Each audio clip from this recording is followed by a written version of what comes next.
50,000 advance ಕೊಟ್ಟಿದ್ರು sir ನಮ್ಮ ಹುಡುಗನಿಗೆ. ಬಂದು ಬೆದರಿಸ್ತಾ ಇದ್ದ ಫೋನಾಗೆಲ್ಲ.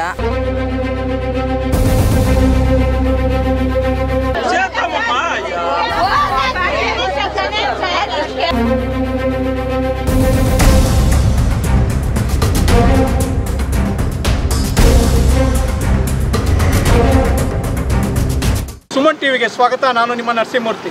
ಈ ದಿನ ಚಿಕ್ಕಬಳ್ಳಾಪುರ ನಗರ ಪ್ರದೇಶದ ವ್ಯಾಪ್ತಿಯಲ್ಲಿರುವಂತಹ ಮೈಲ್ಪನಹಳ್ಳಿ ರಸ್ತೆಯಲ್ಲಿರುವಂತಹ ಇಂಡಿಯನ್ ಆಯಿಲ್ ಪೆಟ್ರೋಲ್ ಬಂಕ್ನಲ್ಲಿ ಒಂದು ಅನುಮಾನಾಸ್ಪದವಾದ ಒಂದು ಸಾವಾಗಿದೆ. ಚಿಕ್ಕಬಳ್ಳಾಪುರ ನಗರದ ಹೊರವಲಯದಲ್ಲಿ ಇರುವಂತಹ ಮೈಲ್ಪನಹಳ್ಳಿ ಗ್ರಾಮದ ಬಳಿ ಇರುವಂತಹ ಇಂಡಿಯನ್ ಪೆಟ್ರೋಲ್ ಬಂಕ್ ಬಳಿ ಪೆಟ್ರೋಲ್ ಬಂಕಿನಲ್ಲಿ ಕಾರ್ಯನಿರ್ವಹಿಸುತ್ತಿದ್ದಂತಹ ಯಶವಂತ್ ಎಂಬ 20 ವರ್ಷದ ಹುಡುಗ ಪೆಟ್ರೋಲ್ ಬಂಕಿನಲ್ಲಿ ನೇಣಿಗೆ ಶರಣಾಗಿದ್ದಾನೆ.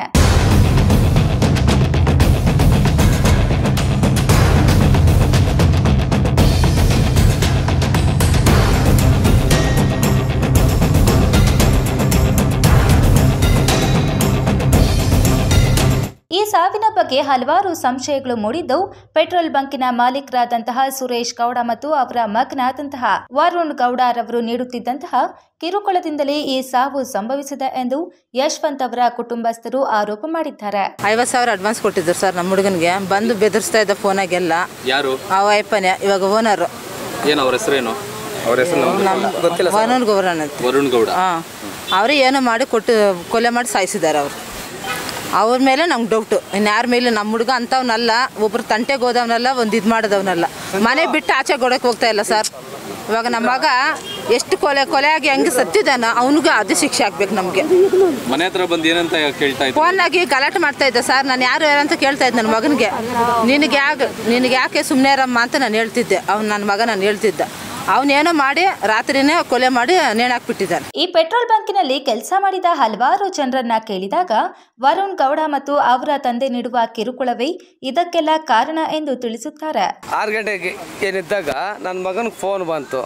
ಏನು ಈ ಥರ ಆಗಿದೆ ಹಿಂಗಾಗಿದೆ, ನೇಣಾಕಿದ್ದಾರೆ ಅಂತೆ ಮಗನಿಗಂತ. ನಮ್ಮ ಹೆಂಗಸ್ರು ಹೇಳಿದ್ರು, ಅಯ್ಯ ಅಂತ ಹೇಳಿದ್ರು. ನಮ್ಮ ಹೆಂಗಸ್ರು ಏನಮ್ಮ ಅಂದೆ.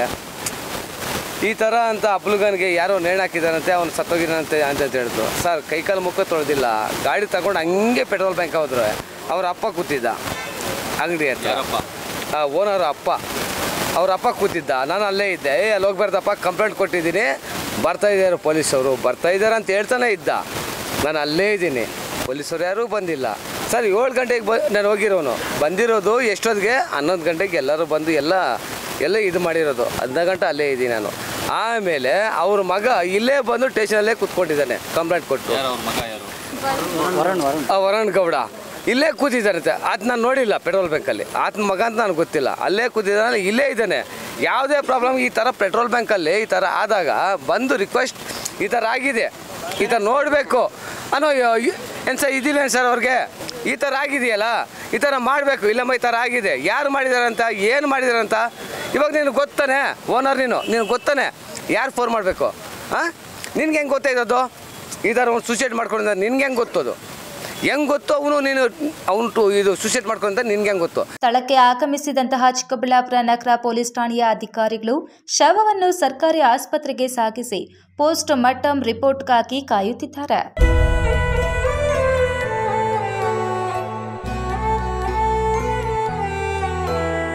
ಪೆಟ್ರೋಲ್ ಬಂಕಿನ ಮಾಲೀಕರು ಆದಂತಹ ಶ್ರೀನಿವಾಸ್ ಗೌಡ ಮತ್ತು ವರುಣ್ ಗೌಡರವರು ಪೆಟ್ರೋಲ್ ಬಂಕಿನ ಬಳಿ ಬರಲೇ ಇಲ್ಲ. ಮಾಲೀಕರು ಬರುವವರೆಗೂ ಶವ ತೆಗೆಯಲು ಬಿಡುವುದಿಲ್ಲ ಎಂದು ಗಲಾಟೆ ಮಾಡುತ್ತಿದ್ದಂತಹ ಕುಟುಂಬಸ್ಥರ ಮನ ಒಲಿಸಿದ ಪೊಲೀಸ್ ಅಧಿಕಾರಿಗಳು ಶವವನ್ನು ಚಿಕ್ಕಬಳ್ಳಾಪುರ ಸರ್ಕಾರಿ ಆಸ್ಪತ್ರೆಗೆ ಸಾಗಿಸಿದರು.